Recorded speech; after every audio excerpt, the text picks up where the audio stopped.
හාමුදුරුවෝ පිරිනවම් පෑවේ යසෝදරාවට පෙර කිව්වා මානේ කියලා මේ තෘෂ්ණීම් භූත වෙලා බලන් ඉන්නවා. ප්‍රඥාව අවදි කරගන්න පින්නතුනේ ඒක අවස්ථාවක් කර. එතකොට බුද්ධ දේශනාවේ දුක පරිේශණයට ලක් කර ගැනීම තමයි අනුමත කරලා තියෙන්නේ. එතකොටයි ප්‍රඥාව ළඟා වෙන්නේ. දුක පරිේශණයට ලක් කළේ නැති වෙච්චාම තමයි අවිද්‍යාව ප්‍රබල වෙන්නේ. ඒක ප්‍රඥාව නෙවෙයි. එතකොට දැන් දුක පරිේශණයට ලක් කළාම ඒක මත අදිෂ්ඨානයක් පන්නරයක් හැදෙනවා. ඒක හැදෙනවා. මේ ඇත්තට එහෙම තියෙනවා. දෙක තමයි විපතක් පැමිණෙන වෙලාවක තමයි ශක්තිය උරගා බලන්න ඕනේ. අපි කියනවා ප්‍රශ්නයක් නැහැ මෙහෙමයි කියලා. ඒක අපිට වෙච්චාම තමයි බලන්න ඕනේ. ඒතර අපිට විපතක් දැන් අර කියමනක් තියෙනවනේ. දක්ෂ නාවිකයෝ නිර්මාණය කරන්නේ නිසසල නිශ්චල මුහුද නෙවෙයි. ප්‍රචණ්ඩ මුහුද තමයි හැමදාම දක්ෂ නැවියෝ බිහි කරලා තියෙන්නේ.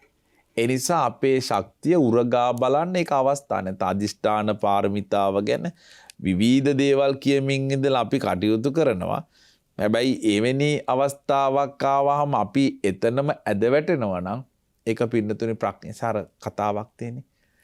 ප්‍රඥාවන්තයා දෙයක් අත්හැර නොයන්නේ ඔහු ඒ මත ඇලිච්ච නැති නිසා.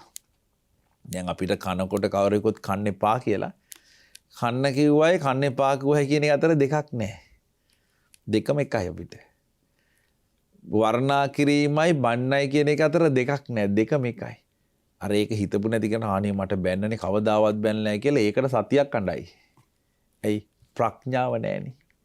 නමුත් මනුස්ස ස්වභාවයයි පුද්ගල ස්වභාවයයි තේරුම් ගත්ත මිනිස්සු මෙතනින් එළියට යන්න කිව්වයි ඇවිල්ලා වාඩි වෙන්න කිව්වයි කියන එක අතර ලොකු වෙනසක් දකින්නේ. ඇයි? ඒව මිනිස්සු කියනවා ඒක සාමාන්‍ය දෙයක්. කෑම ඇතයි කෑම නැතයි කියලා දෙකක් දකින්නේ. මොකද ප්‍රඥාවන්තයා දෙයක් අත්හැර නොයන්නේ ඔහු ඒ මත අල්ලගෙන නැත්තම් පිඟන් වීසිකලා මට යන්න කිව්වනේ කියලා ඒක එක දෙකක් කරනවා. එහෙම එකක් නැහැ. ඒ නිසා මේ ලෝකේ අපිට වැන්දද දොස් කිව්වද කියන දෙකමදී අපි සැලෙන්නේ නැත්තේ.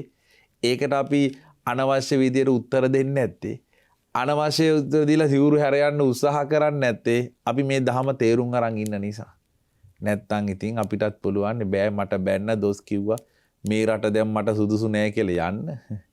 නෑ ඉතින් ගිහිව හිටියද මහාන වුණාද කියන එක එකවර මේ ඒක ඒ ධර්මයේ ඇතුළේ ජීවත් නොවුනහම සරල සංසිද්ධිවලදී පවා කලකිරෙනවා. බුදුරජාණන් වහන්සේම කලකිරුණ නැහැ නිසා උන්වහන්සේම කලකිරුණා සිවුරැල්ල යන කොච්චර මාලිගාද තුනම්ම තිබ්බා. මේ එකක්වත් නෙතුනේ මේ යන්න හදන්නේ. මේ ඇයි දහම කිව්වට දහම ජීවත් වෙලා නැහැ. දහම දන්නේ නැහැ.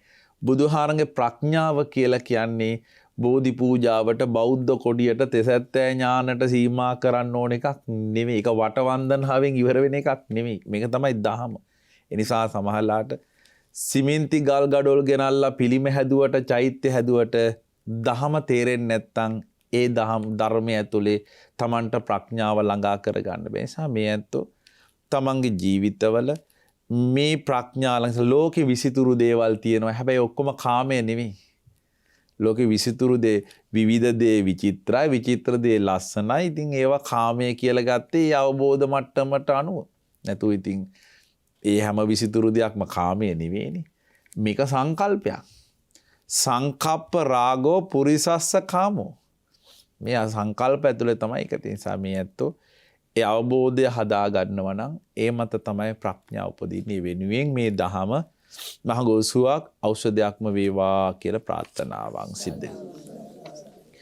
අද මේ දේශනාව වෙනුවෙන් දායකත්වයන් කටයුතු කළේ කේ.ඒ. හේමා අබේ ගුණවර්ධන විශ්‍රාමික පාඨශාලාචාර්යනීතුමිය, ඉන්ද්‍රා කුමාර දියණිය, ලසිත වීරසේකර බෑනම් මහත්මයා ඇතුළු දූ දරු පිරිස. අරමුණු හැටියට තබාගත්තේ කේ.ඒ. මෛත්‍රී අබේ ගුණවර්ධන පියාණන්, සුමනා ජයසේකර මෑණියන්, එල්.පී. පියදාස ස්වාමි පුරුෂයා, අතුරුදහන් වෛද්‍ය ශිෂ්‍ය ලීල් සමරනාත්, පුණ්‍යවංශ මල්ලි කරුණාවතී නංගි මියුලින් ඥාති සොහොයුරිය, ස්ටැන්ලි වීරසේකර මහතා උත්පලා භෝගහවත්ත ලේඩියගේ දෙමව්පියන් ප්‍රේමා ගුණවර්ධන මේ ඇත්තන්ට පින් දෙන්න. විදේශගතව සිටින අනුර ප්‍රියන්ත වෛද්‍ය අරුණ ශාන්ත පුතුන් දෙපළට ලෙලිවරුන් වන වෛද්‍ය උත්පලා නුවංගා කුසුමා වීරසේකර ගුරු මෑණියන් මෛත්‍රීදාස ලොකු අයියා චිත්‍රාවතී චන්ද්‍රාවතී ධම්මවංශ යන සොහිරු සොහිරියන් ඇතුළු පැමිණි සියලු ඥාති හිත මිත්‍රාදීන් සියලු දෙනාට අධ්‍යාපනය ලබන අමාශා තරුලි හිරුෂි මිනිබිරියන් සහ තෙවින් මුණුබුරාගේ අධ්‍යාපන කටයුතු සාර්ථක වෙන්න ආශිර්වාද කරනවා. විශේෂයෙන්ම 2025 ජනවාරි 2 වෙනි දින 91 වන ජන්මදිනය සැමරු දායකත්වය දරන KAH අබේගුණවර්ධන මෑණියන්ට නිදුක් නිරෝගී චිරජීවනය ආයුරාරෝග්‍ය සම්පත්තිය ප්‍රාර්ථනා කරා. අපි එතුමියට දළදා වහන්සේගේ ආශිර්වාදය විජයශ්‍රී ජයශ්‍රී මහා බෝධීන් වහන්සේගේ ආශිර්වාදය 84000ක් ධර්මස්කන්ධයේ ආශිර්වාදය ඒ වගේම පින් වැඩෙන වෘත්තියක බොහෝ කාලයක් කටයුතු කරපු ඒ මෑණියන්ට ඒ ලද සියලු ආශිර්වාදයන් එකසේ ලැබිලා නිදුක් නිරෝගී චිරජීවනයේම වේවා කියලා ආශිංසනය කරනවා. ඒ වගේම ධර්ම ශ්‍රවණය කළ ලොකු කුඩා ඔබ හැම කෙනෙකු නමින්ම මියගිය සියලු ඥාතීන් මේ පින් අනුමෝදන් වෙත්තා. දෙවියෝ මේ පින් අනුමෝදන් වෙත්තා. මියගිය සැමටත් දෙවියන්ටත් අපි ඔබ හැමටත් දෙව් මිනිස් සැප කෙලවර උතුම් නිවනින් සැනසීම වේවා කියලා සාදු කියලා ප්‍රාර්ථනා. ආකාසට්ටාච බුම්මට්ටා දේවා නාග මහිද්దికා පුඤ්ඤන්තං අනුමෝදිත්වා චිරන් රක්ඛන්තු ලෝක සාසනං ආකාසට්ටාච බුම්මට්ටා දේවා නාග මහිද්దికා පුඤ්ඤන්තං අනුමෝදිත්වා චිරන් රක්ඛන්තු ලෝක සාසනං ආකාසට්ටාච බුම්මට්ටා දේවා නාග මහිද්దికා පුඤ්ඤන්තං අනුමෝදිත්වා චිරන් රක්ඛන්තු ලෝක සාසනං. සාදු සාදු සාදු. සදහවතුනි ඔබ අප කෙරෙහි කරුණාවෙන් දහම් දේශනාව පවත්වා වදාළ කොළොන්නාව පුරාණ විහාරවාසී කොළඹ මහානාම මහා විද්‍යාලයේ ගරු ආචාර්ය පොල්ගස්සෝවිට සියඹලාගොඩ ජෑම්ගස් හන්දිය සඳමෙත් තරණ භික්ෂු මධ්‍යස්ථානයේ ගරු අනුශාසක ශාස්ත්‍රපති අවසරයි අපට නම සිහිපත් කරන්නට පූජනීය සියඹලාගොඩ ධම්මින්ද පින්වත් ස්වාමින් වහන්සේ හට අපි සැවම නිදුක් නිරෝගී චිරජීවනය ප්‍රාර්ථනා කරමු.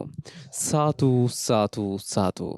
ඒ ප්‍රාර්ථනාවත් සමගින් ජාතියේ බුදු නාලිකාව බෞද්ධ රූපවාහිනිය ඔබ වෙත සංනිවේදනය කරන්නට යෙදුණු දායකත්ව ධර්මානුශාසනාව නිමාවට පත් කරනවා. පින්වත් ඔබ සියලු දෙනාටම සම්මා සම්බුදු සරණයි.